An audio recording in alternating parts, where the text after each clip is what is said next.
I miss you too. That's why I came. Now, one of these values is freedom.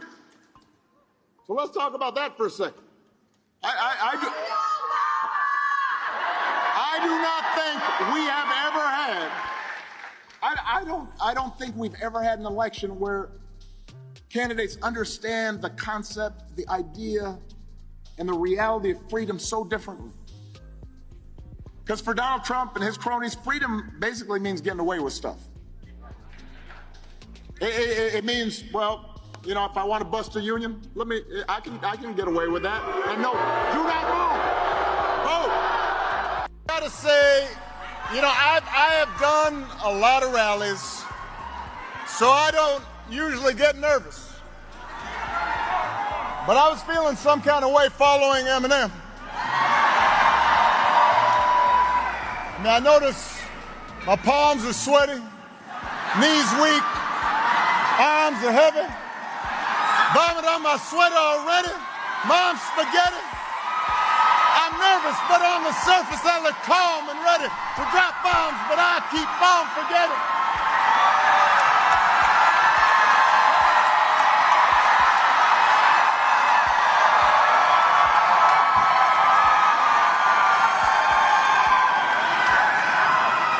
Dun, dun, dun, dun, dun, dun, dun, dun, dun, dun. I thought Eminem was going to be performing. I was going to jump out. He calls service members who died in battle losers. When he calls our fellow citizens vermin, people make excuses for it. You know, he's making a joke. He doesn't mean it. It's okay. The attitude is it's okay as long as their side wins. And I've noticed this especially with some men who think Trump's behavior is somehow a sign of strength. You never apologize for anything. You're not accountable for anything. I'm here to tell you that's not what real strength is. Never has been. Real strength's about working hard. Real strength's about taking responsibility for your actions. Real strength's about telling the truth even when it's inconvenient.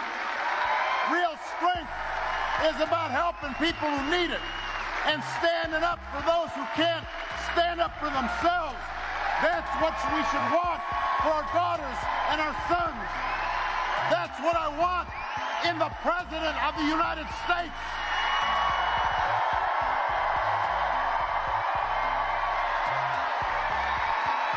And the good news is, Wisconsin, that you have candidates to vote for in this election who have demonstrated that kind of character, who have demonstrated that kind of strength, who will set a good example, who will do the right thing.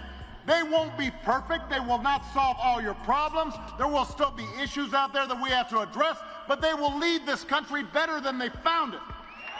That's the choice in this election.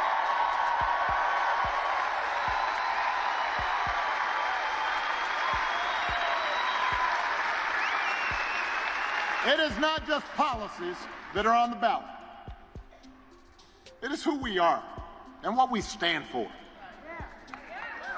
So whether this election is making you feel excited or scared or hopeful or frustrated or anything in between, do not sit back and hope for the best. Do not think this is a distraction or a joke. Get off your couch and do what?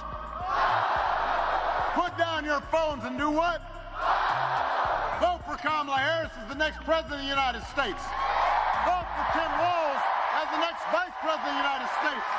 Vote for Tammy Baldwin and this whole incredible Wisconsin Democratic ticket.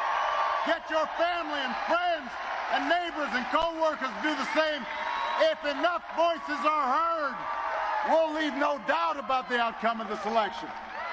We will leave no doubt about who we are. We'll send a message about what America stands for. And together we will keep building a country that is more fair and more just and more equal and more free. That is our job. That's our responsibility. Let's go do it. Come on.